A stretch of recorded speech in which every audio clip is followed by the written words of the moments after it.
जो बात मैंने कही, मैं नहीं कहूँगी कि वो कोई फेक वीडियो है, नहीं, वीडियो सही है, मगर जो लफ्ज मैंने कि बहाना बनता है कहीं मुझसे स्लिप कर गया, क्योंकि मैं बहुत लोगों के साथ बोल रही थी और उसका गलत मतलब निकाला गया। फिर मैं आपको कहना चाहती हूँ, अगर मेरे लोगों को मेरी इस बात से जो बात अधूरी रह गई, उनको कहीं तकलीफ पहुंची, दिल आजारी हुई होगी, क्योंकि वो मुझे अपना समझते हैं, मेरी छोटी छोटी बात से मुझसे नाराज हो जाते हैं, तो मैं उसके लिए माजरत करता। और शायद आप लोग ये जानना चाहते हैं, एक कंट्रोवर्सी है इस वक्त जंतर मंतर को लेके। जब फारूक साहब 96 में ऑटोनॉमी के नारे पे उनको 60 MLA मिले और उसके बाद सिक्योरिटी फोर्सेस के साथ साथ उन्होंने इखवान और टास्क फोर्स को कहा, जाओ, गो एंड गेट देम।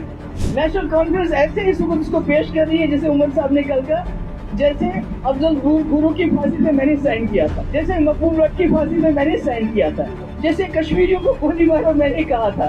मैंने कहा मुझे बाप दादा से कुर्सी नहीं मिली, कुकार रोड में जमीन जायदाद नहीं मिली, गाड़ियां नहीं मिली, संगमर्ग में प्रॉपर्टी नहीं मिली, लंदन में प्रॉपर्टी नहीं मिली, मुझे लोगों के यहाँ के लोगों ने प्यार दिया, उन्होंने इज्जत दी और शायद उनको मुझ पर भरोसा भी ज्यादा है। मेरा पार्टी का फाउंडेशन डे है, आज गए 7 वरी PDPS वनमतिस, आज 27 साल हो गए हैं मुफ्ती साहब की जो जिंदगी की जदोजहद थी कि मैं जम्मू कश्मीर में एक मुतबादिल, बेहतर मुतबादिल देना चाहता हूँ। आज उसके 27 साल पूरे हो गए हैं और मुझे खुशी है कि हम जो मुफ्ती साहब ने जो एक विजन दिया था, एक नजरिया दिया था, PDP उस पे कायम और दायम है। हम आज हर डिस्ट्रिक्ट लेवल पे इस फाउंडेशन डे को मनाना चाहते थे, पर चूंकि आपको पता है पूरे रियासत में सैलाबी सूरत हाल हो गई, बारिशें बहुत हो गई, खासकर राजौरी पुंछ में जानो माल का बहुत ज्यादा नुकसान हो गया, यहाँ भी बहुत हमारे लोग परेशान रहे, यात्रा की वजह से भी लोगों को यहाँ आने में दिक्कतें थी। तो हमने सोचा कि हम इसको मौखर करते हैं, आगे चल के इसको हम मनाएंगे। और आज मैं इस मौके पे अपने जो वर्कर हैं और अपने कुलीग्स हैं सबको मुबारकबाद देना चाहती हूँ कि आज हमारा जो PDP के 27 साल पूरे किए, इसके बावजूद कि हमारे ऊपर बहुत वार किए गए, हमारे ऊपर बहुत हमले किए गए, मगर मेरा वर्कर, मेरे साथी मेरे साथ खड़े रहे, मेरे इस जदोजहद में शामिल रहे। तो आज हमने कुछ एक रेजोल्यूशन जिसकी कॉपी आपको मिलेगी, मैं मुख्तसरन उसके कुछ पॉइंट्स पढ़ूंगी। मुझे मालूम है आप मुझसे काफी सारे सवाल करना चाहते हैं। एक तो सबसे पहला जो हमारा रहा है जिसके लिए PDP वजूद में आई, वो ये है कि जो मसला कश्मीर है उसके पुरअमन हल के लिए और उसके साथ आज बशमूल 370, 35A और हमारी जो शिनाख्त है और स्टेट, इसके लिए PDP जो है वादाबंद है। हम जदोजहद करते रहेंगे और इंशाअल्लाह इसको हासिल करते रहेंगे, क्योंकि पीस विद डिग्निटी अगर जो मुफ्ती साहब का नारा था, अगर वो कायम करना है तो उसके लिए बातचीत, रिकंसिलिएशन, कॉन्फिडेंस बिल्डिंग मेजर्स बहुत जरूरी है, इस पे हम काम करेंगे। तीसरी बात कि मुफ्ती मोहम्मद सईद साहब का जो विजन है वो तब तक आगे नहीं चल सकता जब तक जम्मू कश्मीर, वादी कश्मीर और जम्मू एक साथ न चले, जब तक हम एक दूसरे का दुख दर्द न समझे, जब तक हम एक दूसरे की तरक्की के लिए इकट्ठे काम न करें। तो इन दोनों रीजन्स को पहले भी मुफ्ती साहब ने बहुत काम किया, हम भी कोशिश करेंगे कि हम कदम जैसे करगिल और लद्दाख के लिए के लोग इकट्ठे चले, हम भी कोशिश करेंगे, हमारी कोशिश रहेगी कि हम साथ साथ चले। इसके अलावा हमने हमेशा कहा है कश्मीर को, जम्मू कश्मीर को एक कोजे में बंद किया गया है। जम्मू कश्मीर सेंट्रल एशिया और साउथ एशिया के दरमियान एक अहम रास्ता बन सकता है। जो पुराने जमाने में हमारे रास्ते थे, चाहे सिल्क रूट था या दूसरे रास्ते थे, जहाँ से हमारे शाह हमदान रहमतुल्लाह अलैह तशरीफ लाए, उन्होंने अपनी सकाफत और हमारे जो दीन है उसकी यहाँ तालीम दी। हम चाहते हैं ये रास्ते दोबारा चाहे लाइन ऑफ कंट्रोल पे हो या LOC के हो, ये आर पार या जो रास्ते हैं वो आवाजावी और तिजारत के लिए खोलने के लिए हम जदोजहद करेंगे। और इसके साथ साथ जो मुफ्ती साहब ने अपने कम कलील वक्त में, जब हमने 2004 में उड़ी चलो का नारा दे के 14 जानों की शहादत दी और 2005 में रास्ता खुला, जो बदकिस्मती से मुजफ्फराबाद रावलाकोट बंद किया गया है, हम उसको ट्रेड के लिए फिर से खोलने के लिए मरकजी सरकार से इस्तदा करते हैं। और साथ ही जो शारदा पीठ है, जैसे हमारे सरदार भाइयों का पाकिस्तान में जो गुरु नानक देव जी की पैदाइशी जगह है, जो वहाँ का गुरुद्वारा है, वहाँ जाने की उनको इजाजत दी जाती है। इसी तरह हमारे कश्मीरी पंडित भाई बहन हैं, उनके लिए शारदा पीठ खोला जाना चाहिए।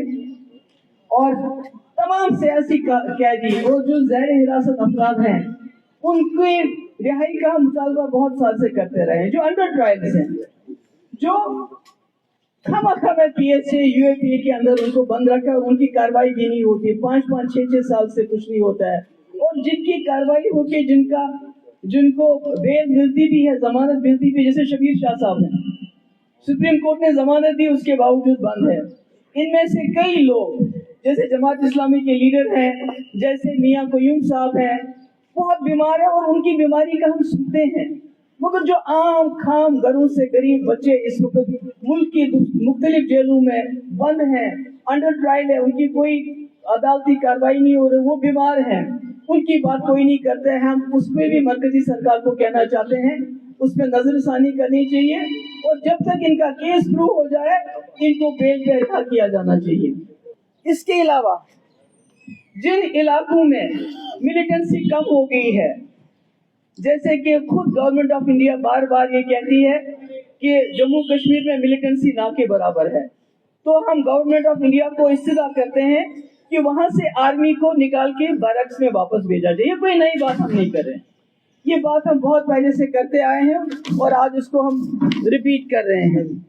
इसके अलावा जम्मू कश्मीर के जो कुदरती वसाइल है, आपने देखा हमारी माइनिंग के लिए बाहर से ठेकेदार आते हैं, हमारे नाले, हमारे जंगल किस तरह बेदर्दी से काटे जाते हैं।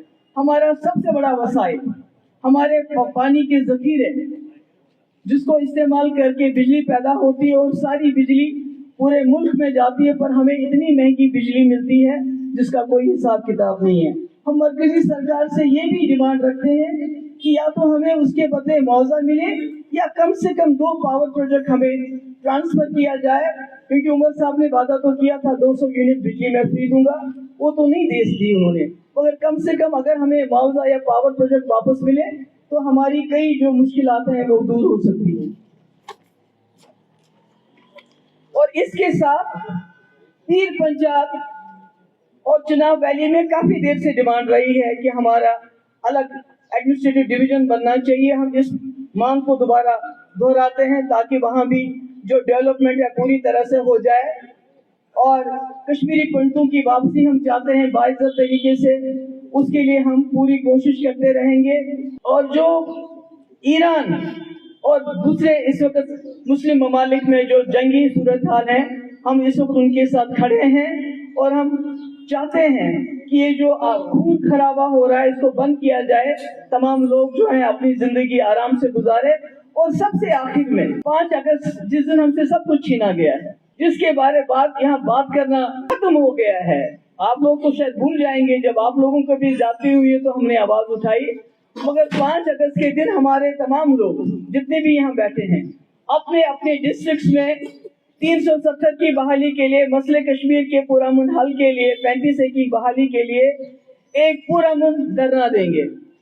और आखिर में मुझे मालूम है ये बातें आपको लगता होगा ये शायद जबानी खर्चा नहीं, आप जानते हैं जो इसको जम्मू कश्मीर के हालात हैं, ऐसे में ये बातें करना कितना मुश्किल है। इसके लिए मैंने पहले ही और मेरी पार्टी ने पहले ही बहुत बड़ी कीमत चुकाई है। आपको पता है कि हमारी पार्टी को किस तरह तार तार किया गया, हमारे वर्कर्स को क्या किया गया। हमारा यहाँ बैठा है वहीद परा 2 साल इसको बंद किया, यासिर ऋषि के साथ क्या किया गया, इसको कितना ब्लैकमेल किया गया, हमारे लीडरों के साथ क्या किया, मेरे घर वालों के साथ। इल्तिजा जिसने 2019 में बात की, आवाज उठाई, वो तो पॉलिटिक्स में नहीं थी, उसका पासपोर्ट बंद, मेरी माँ को ईडी ऑफिस, मेरे भाई को ईडी, मेरी बहन जो अमेरिका में रहती है उसके अकाउंट सीज किए गए, मेरा बहनों जो चेन्नई में है उसके अकाउंट बंद, मेरे साथ जाती, मुझे ईडी ऑफिस बुलाना, मुझे घर से निकालना, सब कुछ किया। मगर मैं सिर्फ जम्मू कश्मीर के खातिर, जिनके साथ मेरा रिश्ता है, क्योंकि मुझे बाप से या दादा से कोई ताज नहीं मिला, मुझे जो कुछ दिया है अल्लाह के बाद यहाँ के लोगों ने दिया है, और मैं यहाँ लोगों के साथ खड़ी रही। और इसलिए जब हम आज ये बातें करते हैं, जिस बात के लिए न सिर्फ दिल्ली वाले हमारे मुखालिफ हैं, बल्कि जो यहाँ की जमातें हैं वो भी खौफजदा हैं, और इसलिए कोशिश की जाती है कि महबूबा मुफ्ती ने दौलत नहीं कमाई, इसने मकान नहीं बनाए, गाड़ियां नहीं बनाई, इसने अय्याशी नहीं की, बल्कि इसने लोगों के साथ एक राब्ता, एक क्रेडिबिलिटी बनाई। उस क्रेडिबिलिटी को जख्म पहुंचाने की पूरी कोशिश हो रही है। और शायद आप लोग ये जानना चाहते हैं, एक कंट्रोवर्सी है इस वक्त जंतर मंतर को लेके। मैं आपको बताना चाहती हूँ, मैंने 30 साल अपनी जिंदगी के यहाँ के लोगों को दिए। मैंने कुछ नहीं मांगा, कुछ नहीं लिया लोगों से। मेरे पास रहने के लिए जगह नहीं है, मेरे पास अपनी गाड़ी नहीं है। मैंने अपने बच्चे छोड़ के यहाँ जंगल जंगल, गांव गांव, जब फारूक साहब 96 में ऑटोनॉमी के नारे पे उनको 60 MLA मिले, और उसके बाद सिक्योरिटी फोर्सेस के साथ साथ उन्होंने इखवान और टास्क फोर्स को कहा जाओ, गो एंड गेट देम। और उस वक्त जो आज ओवरग्राउंड वर्कर को डिटेन किया जाता था, उस वक्त ओवरग्राउंड वर्कर के नाम पे, जमात इस्लामी के नाम पे, शक के नाम पे लोगों की लाशें 2-2, 3-3 दिन के बाद मिलती थी, और कभी नहीं भी मिलती थी। जैसे शेखपुरा जखन में, रफियाबाद में कीड़े पड़े थे उस लाश में, जब मैंने उनको वो लाश ला दी। मगर उस वक्त जब मैं गांव गांव, जंगल जंगल जाती थी, पैदल जाती थी, कभी कभी फारूक साहब मेरी गाड़ी विड्रॉ करके, मेरा PSO विड्रॉ करके मैं जंगलों में जाती थी। और मुझे नहीं मालूम वो कोयूम साहब मेरे साथ होते थे, कश्मीर टाइम्स के फोटोग्राफर, जंगल जंगल में जाती थी। उस वक्त उमर साहब बीजेपी में फॉरेन मिनिस्टर थे, और वो उन ज्यादतियों का, उस पोटा का, उस टास्क फोर्स की ज्यादतियों का, इखवान की ज्यादतियों का, सिक्योरिटी फोर्सेस से जब कभी ज्यादती होती थी उसका दिफा करते थे पूरी दुनिया में जाके कि भाई कश्मीर में टेररिज्म है, वहाँ क्या हो सकता है, मेरा बाप मजबूर है ये सब कुछ करने के लिए। मगर उस वक्त यही महबूबा मुफ्ती जम्मू कश्मीर, पीर पंचाल, चुनाव वैली में घर घर जाके लोगों के आंसू पोंछती थी। इसलिए आज भी मैं ये कहना चाहती हूँ कि जो मैंने बात कही, पहले तो मुझे लगता है उमर साहब जंतर मंतर पहुंच गए स्टेट हुड को लेके। क्या फर्क पड़ता अगर वो अपने नौजवान, जो हमारे जम्मू कश्मीर के बच्चे हैं, उनके लिए 2 मिनट वहां खड़े हो जाते। क्योंकि मैं खुद नहीं गई वहां, मुझे कश्मीर के बच्चों ने फोन करके बुलाया। क्यों बुलाया? क्योंकि आपको पता है जब भी कुछ होता है, जब ये बच्चे हमारे बाहर होते हैं, इनको वहाँ कॉलेजेस में, यूनिवर्सिटीज में, हॉस्टल में तंग किया जाता है। उनको लगा शायद महबूबा मुफ्ती आएगी तो शायद हमारी मदद होगी। मैं गई, मैंने वहाँ बात की, मैंने कहा आज पूरा हिंदुस्तान जम्मू कश्मीर बना है। और जब मैं वहां से तकरीर करके निकली, कई सारे लोग दाएं बाएं मुझसे पूछने लगे। मैंने बहुतों को अपनी बाइट दी, मगर एक आ गया इसकी बाइट में, जहां मैंने कहा कि मिलिटेंसी है और बहाना बनता है, और बहाना जल्दबाजी में मेरे मुंह से नहीं निकला, क्योंकि मैंने कहा, मैंने सोचा मैंने कह दिया, और उसको इन्होंने इतना उछाला। मगर मुझे परवाह नहीं है, क्योंकि जब मैं